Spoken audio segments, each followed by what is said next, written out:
In the middleweight division, we saw Nasurdine Imavov versus Caio Borralho, a potential title contender fight. Many believed the winner could be next to challenge Khamzat Chimaev, and in this one, Imavov completely outclassed Borralho. This was a very important middleweight fight. DC even said Imavov is getting better day by day, but still needs to practice and learn much more to stay at his best.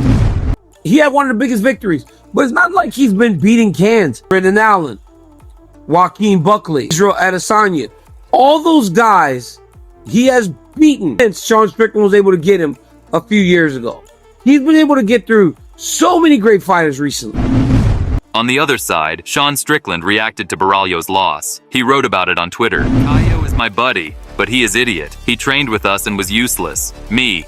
What's wrong with you? Caio, I'm cutting him an alternate. So you are giving up 4 weeks of your camp cutting weight twice while having a fight coming up? Whoever told you to do that, please hit him."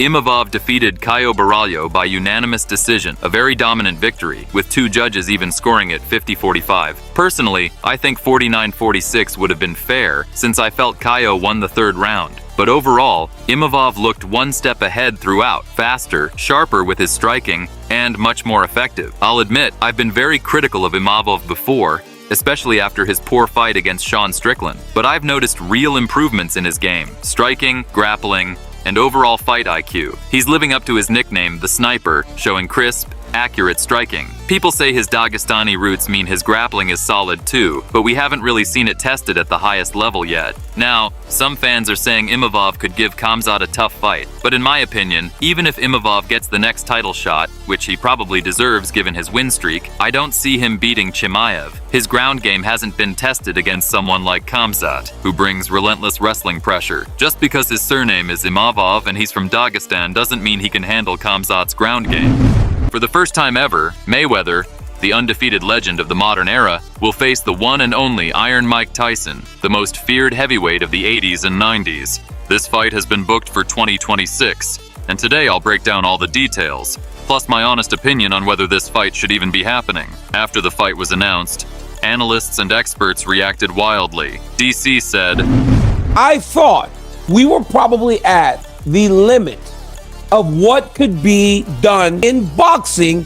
That's ridiculous. I swear I thought a guy that fights and walks into a ring at over 200 pounds, fighting a guy that walks into the ring at 144 pounds was the limit of the ridiculousness that we could get to in boxing. Johnny Nelson and Rampage Jackson also reacted to this upcoming fight. News just came out. No way. Who do you think is going to win? It's an exhibition. Tyson. I got Tyson. No, Mayweather. He's slick, younger. But dude, look at the size difference, man.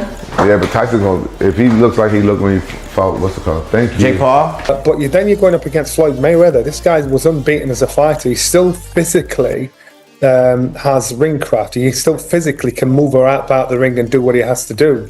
I think for Mike Tyson, he's going to be very frustrated. He will want to lay a shot on him to get rid of him, but unfortunately, you slow down. Father Time gets the better of us all, and even though I think when it comes to a fan's favourite, I'm quite sure most of the fans I'd love to see Mike Tyson put Floyd in his place, and that's probably what will be the attraction as well. But you've got to remember, Mike Tyson's 59 years old. Now let's be clear, this isn't a professional matchup. It's an exhibition bout, more like a glorified sparring session. Tyson is already past 60, and we saw how underwhelming his recent fight looked. Mayweather, too, is retired and has been doing multiple exhibition fights. Honestly, I don't see this creating the same hype anymore. Hardcore and casual fans alike still crave real professional fights, not these fantasy matchups. Yes, the names Mayweather and Tyson sound legendary together, but if you look deeper, Mayweather is a much lighter weight fighter, while Tyson is a heavyweight. Putting them together at this stage feels forced, more about money than competition. Promoters are simply cashing in on the last bit of Tyson's aura and Mayweather's undefeated legacy through pay-per-view sales. Here's my take. This matchup might grab attention, but honestly, it doesn't hold much real value. Watch it if you're curious about the big names, or simply for the entertainment side of it. Maybe Tyson walks away with a good payday, but beyond that, there's not much to expect.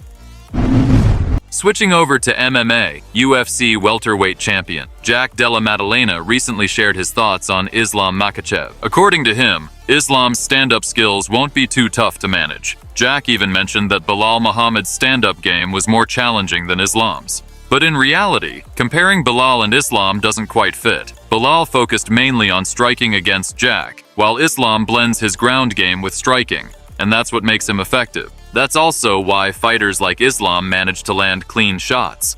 Opponents are always thinking about the possibility of a takedown. Sure, Islam's stand-up has some gaps, but his complete skill set is what makes him a real problem in the cage. This fight is definitely going to be interesting. The key question is, can Jack hold off the ground game for all 5 rounds, or will Islam control the fight the way Khabib once did at his best?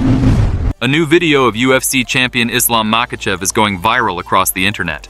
In the clip, some people even dropped negative comments, but the focus is on his training. During the session, his partner suggested he should take some rest. Islam's response? After November 16th. That's the date he's preparing for the biggest test of his career, his upcoming fight against welterweight champion Jack Della Maddalena.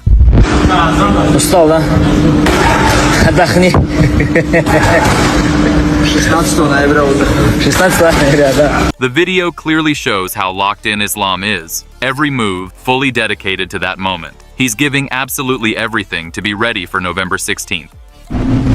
Silva got emotional after seeing himself on a UFC poster for the first time.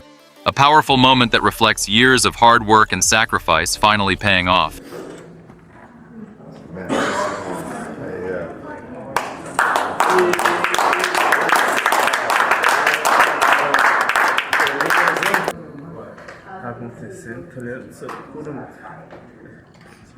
Mano, aquele maluquinho lá do evento, lá atrás, hein?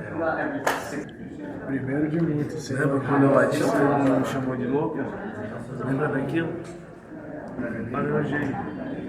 Você falou, né, que ia chegar. Sou eu.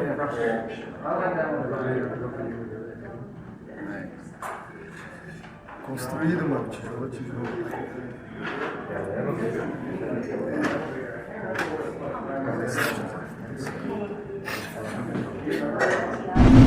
This video truly shows the will and dedication of a fighter. I love seeing that kind of passion and determination. It's what makes the sport so special. And did you know? Silva will be stepping into the octagon against Diego Lopez on September 14th. Best of luck to Silva. To wrap things up, let's talk about boxing versus MMA. Who actually earns more? A reporter asked Dana White this question, and his answer was as blunt as you'd expect. The difference that I'm wondering about is fighter pay, because historically, boxers in championship matches are making a lot more than UFC fighters in championship matches. So what do you do? Well, there's a handful of guys that always make that kind of money.